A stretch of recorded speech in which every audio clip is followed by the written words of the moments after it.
Most people believe the war on drugs began as a serious attempt to stop addiction. The story says governments saw a growing crisis and responded with stronger laws, tougher policing, and zero tolerance. But when we look at the historical record, the origins of the drug war look very different. The policy was shaped as much by politics and power as by public health. In fact, senior figures inside the Nixon administration later admitted that drug laws were used to target political opponents and black communities. So if the war on drugs was never really about drugs, what was it actually for? This is part 33 in the video series, and we're still on chapter 4, the war on drugs. Section 31. Nixon's crusade and Reagan's revenge. The modern war on drugs was never a campaign against chemistry, but against consciousness. When Richard Nixon announced in 1971 that drug abuse was the public enemy number one, he converted anxiety into ideology. The policy did not emerge from medical data, but from political design. The White House's own domestic advisor, John Ehrlichman, later admitted that the real intention was to criminalise dissent. We knew we couldn't make it illegal to be either against the war or black, he confessed, but by getting the public to associate the hippies with marijuana and blacks with heroin, then criminalising both heavily, we could disrupt those communities. That's an actual quote. The war on drugs thus began as a war on connection, the deliberate fragmentation of groups that threatened authority. LSD had already terrified government precisely because it disrupted obedience. As Harry observed, acid did what propaganda never could. It made obedience absurd. Psychedelics encouraged empathy, pacifism and doubt.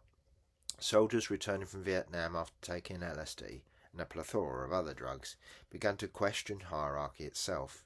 Universities and communes became laboratories of alternative thought. The official response was panic.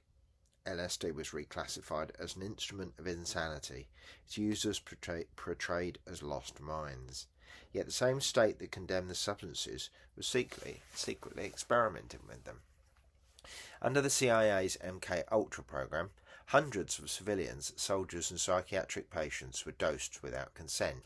Some were subjected to sensory deprivation, isolation or repeated electroshock to test the breaking and rebuilding of identity. Hospitals in Canada and the US received covert funding for psychic driving experiments that erased memory through electric trauma. The stated goal was interrogation research. The real lesson was that consciousness could be engineered. Psychiatry became the rehearsal stage for political control.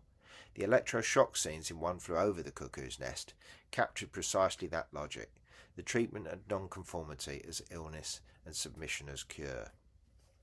Late 1970s carried this domestic discipline into global diplomacy. Reagan inherited Nixon's blueprint and amplified it into theatre. Just say no, master darker network of contradiction. While Washington declared zero tolerance, US intelligence agencies were exploiting the narcotics economy to fund covert wars. The CIA's involvement in heroin trafficking during the Indochina conflict had already been documented. The pattern continued in Afghanistan, where heroin routes were tolerated to finance the Mujahideen against Soviet forces. In Latin America, the Contras campaign against Nicaragua's Sandinista government relied partly on cocaine shipments that entered the US through California ports. Investigation by journalist Gary Webb, later confirmed by Senate inquiry, revealed that profits from crack sales in Los Angeles fed anti-communist insurgencies abroad. Addiction at home became the unspoken tax of empire overseas. These operations were accompanied by systematic deceit. When the Iran-Contra affair emerged in the 1990s, official denials gave way to selective amnesia. Evidence lost, witness silenced, files redacted. Yet the pattern was unmistakable. The same agencies that filled prisons with users had protected traffickers when it served geopolitical ends. In Afghanistan and Central America alike, narcotics were treated as soft power, tools to destabilise adversaries or finance allies. Corruption travelled with cargo. Military contractors, banks and private security firms laundered profits through respectable channels, turning drug money into development aid. Law and order was simply the respectable mask of commerce. At home, the results were catastrophic. Crack cocaine devastated black neighbourhoods already gutted by deindustrialisation. Welfare budgets were slashed as supply mysteriously increased. The DEA focused on street dealers, while financial institutions laundered millions of dollars with impunity. As Reagan declared victory over vice, Wall Street executives and Hollywood producers indulged in high-grade cocaine at private parties. The divide was chemical, only in name. Its foundation was class. Those with power consumed discreetly. Those without were punished publicly. The intertwining of politics, psychiatry and propaganda created a moral theatre with global reach. Media outlets exaggerated addiction statistics. Government agencies leaked staged photographs of drug dens and mugshots. Each moral panic delivered budgets and votes. Gerling called it penal populism, the trade in fear as currency. Private prison corporations expanded, employing ex-military contractors to oversee a population disproportionately poor and black. By the end of the 1980s, incarceration had become the fastest growing industry in the US. What had begun as moral panic matured into infrastructure. The corruption ran deeper.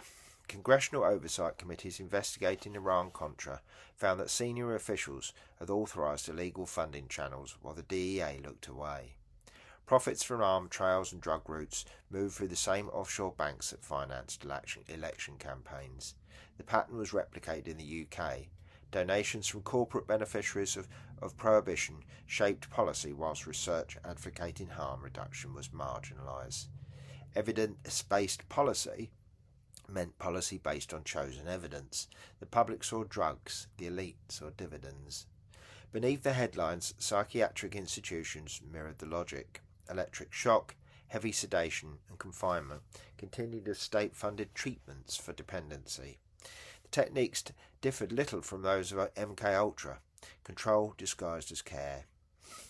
Dredd and Adams, that's our book coming up, describe this as the laboratory of obedience, where the boundaries between healing and conditioning blur until they vanish. The addict's confession is in rehab, and the prisoner's mugshot served the same ritual, proof of submission. The irony was complete. Governments had created dependence through inequality, then punished its symptoms. Alexander called it systemic dislocation. Societies addicted to control, producing citizens addicted to relief. The war on drugs mirrored the personal loop explored in Section 28, an attempt to silence pain by reproducing it. LSD had revealed the possibility of liberation. Electroshock promised its erasure. Crack ensured its containment. Beneath the slogans of purity lay the simple equation of power. Consciousness remains the territory to be occupied. By the early 21st century, the numbers told their own story. In 2022, the US held 1.23 million people in state and federal prisons. About one-third were black, though black Americans comprise only 14% of the population. Private operators such as GEO Group and Core Civic together earned more than $6 billion annually from contracts with the US government. Globally, the UN estimates that organised crime, with narcotics at its core, generates about $870 billion each year, roughly 1.5% of world GDP. The wider illicit economy may exceed $2 trillion. Meanwhile, more than 107,000 people died from overdose in the US during 2023. Each statistic confirms the same paradox. The war on drugs has not reduced harm, it has industrialised it. Prohibition sustains both the economy of fear and the commerce of control. The next stage of this story globalises the machinery. By the 1990s, prohibition had become not merely policy, but economy, an international industry of enforcement and incarceration. What began as Nixon's domestic theatre evolved into a world system of treaties, policing and private profit. United Nations supplied legitimacy, corporations supplied logistics, and fear supplied the fuel.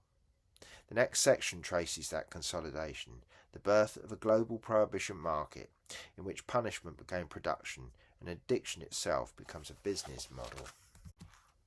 So the war on drugs was never simply about controlling substances. It became a system that controlled populations, turning addiction, punishment and prohibition into an industry. And once that system exists, enormous institutions begin to depend on it.